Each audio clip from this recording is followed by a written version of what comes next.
Good morning. Welcome back to the Humble Homestead. I'm Stacy, and if you're new here, you will see that I post very inconsistent videos of homesteading and in the kitchen, stuff like that. I'm still finding my way, and I'm still growing and learning, and in all things, including videos. So, funny story before I get started. About a month ago, I attempted to record a video on my GoPro instead of my phone. If you've been here a while, you know I generally do all of this from my phone. And I feel like a phony, I guess, because I do it all from my phone. But I guess a lot of people probably do it from their phone, and they usually produce pretty high quality videos. Anyway, I wanted to be like, it's time to be a big girl. I'm gonna break out the GoPro. And so I recorded an entire yogurt making video in sections, obviously. And then every time I opened up the program on my computer to edit them, it like gave me awful anxiety and I couldn't bring myself to learn it. So I reached out to my dad, who is like the saver of all things. My hair is just sticking up. Anyways. And I asked him if I uploaded those videos, would he be willing to edit them for me. I tried to make them fairly simple, like as far as stitching them together, because I knew I was going to be the one doing it. So it should have gone simply. And I put them on a Google Drive and I sent them to him. And then like a month later, I was like, hey, how's that video going? And he was like, I uploaded it weeks ago. And this was weeks ago. So it's honestly been probably 6 weeks ago that I recorded this video. I've made yogurt a few times since then even. And I finally get on this morning because I was like, oh, I haven't posted. Like I did 30 days and then I was just like, whoop, checked out. So I downloaded it and it like totally, it cuts off right at the point where I'm putting the yogurt or like the milk to cook it. So I've messaged my dad, but he's probably sleeping right now. So I'm not sure exactly what happened, if I like didn't upload all of the clips or if he didn't realize there were more, because I don't know. Then I was like, you know what? I'm just gonna re-record it because I'm making yogurt this morning. So I thought, let me just get on here real quick and messy kitchen and all, like the kitchen is trashed, and just explain this incredibly amazing way to make yogurt. Now, I cannot take credit for this. I learned this from Jill Winger. I'm going to show you her cookbook. I'm stirring with a metal spoon. I want to make sure that I mention this to you because we don't want like a wooden spoon that's going to harboring any bacteria or anything to add to your milk. So right now, I just have it in a 1 quart mason jar. You could do multiple. We don't go through enough, so I have it at like a 1-inch headspace, and I'm just heating it up until it gets to 180 degrees. So this is the book. If you don't know who Jill Winger is, please look her up. This book is like a treasure in my kitchen. It's actually like my new go-to not that I get invited to a lot of bridal showers, but if I get invited to a bridal shower, you're getting that cookbook and a cast iron, because that would have been a real gem for me 25 years ago, and I just want to pass it on. Anyways, she actually posted a YouTube video probably a couple years ago about this yogurt. Like, I've tried the crock pot, I've tried the stove where the milk gets scorched, I've tried all of those things, and there's a lot of steps. And if there are a lot of steps, I'm probably not going to do it. And so when I learned this way, I was like mind blown. And I feel like I need to share it with you guys. All right, let's check our temperature. I just stirred it a minute ago. See where we're at. Can even stir with this a little.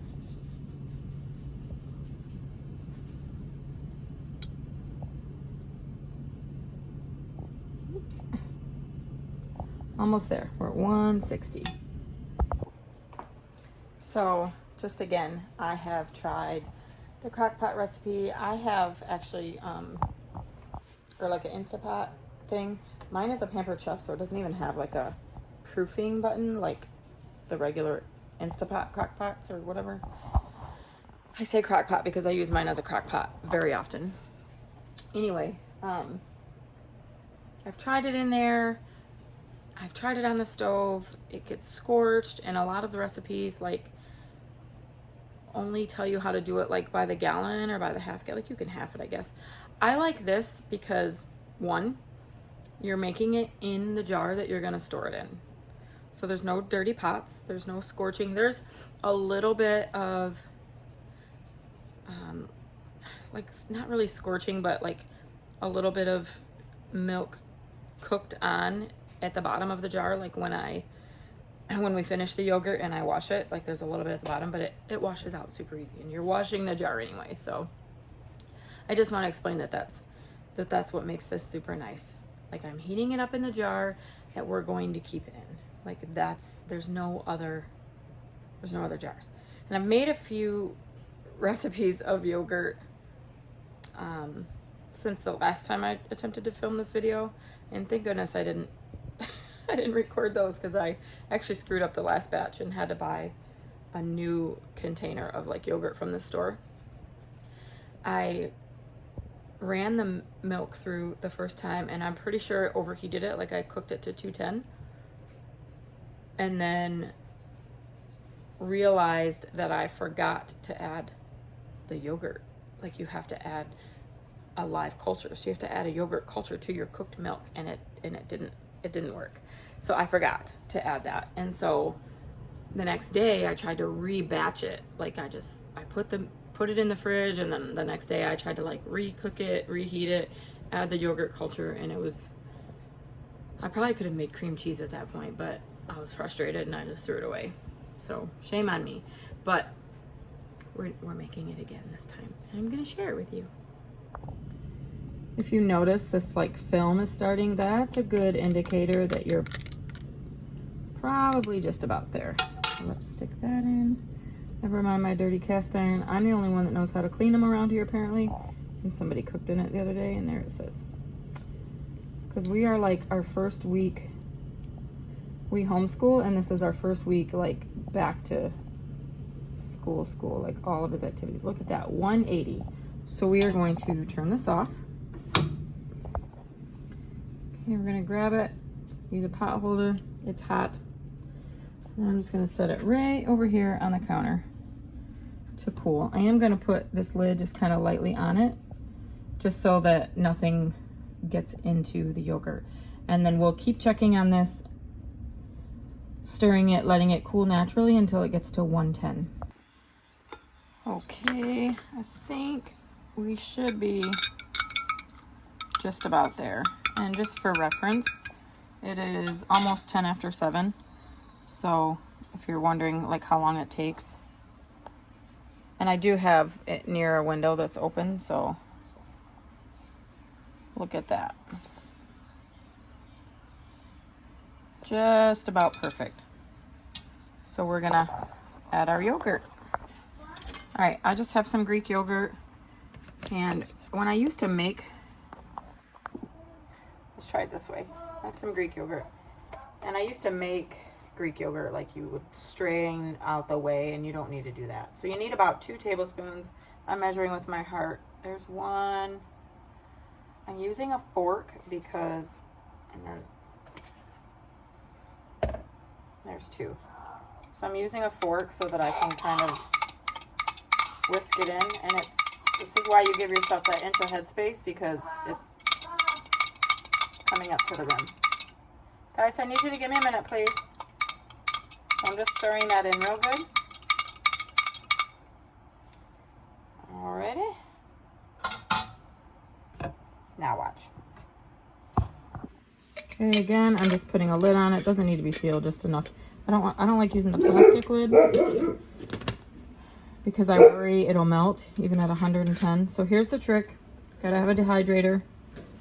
I mean, I guess if your oven goes to 110, you could do that. This just is super easy. I don't have to think about it. We're gonna set that in there.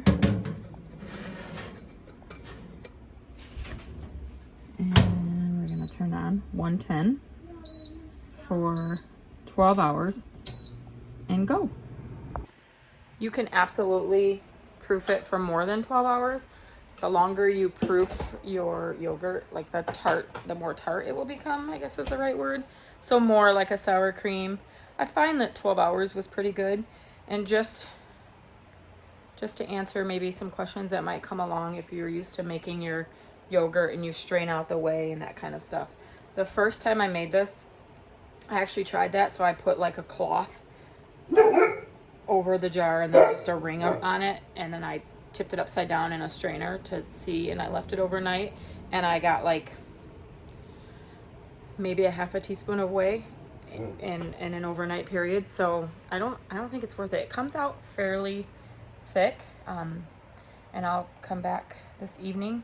Obviously this evening it'll be right about bedtime because it'll be 10 o'clock tonight when this gets done, and then we'll put it in the fridge overnight, and then tomorrow morning I'll do the final reveal of the yogurt that we made. Okay, all right, we are off to our partnership classes this morning, and we'll be back.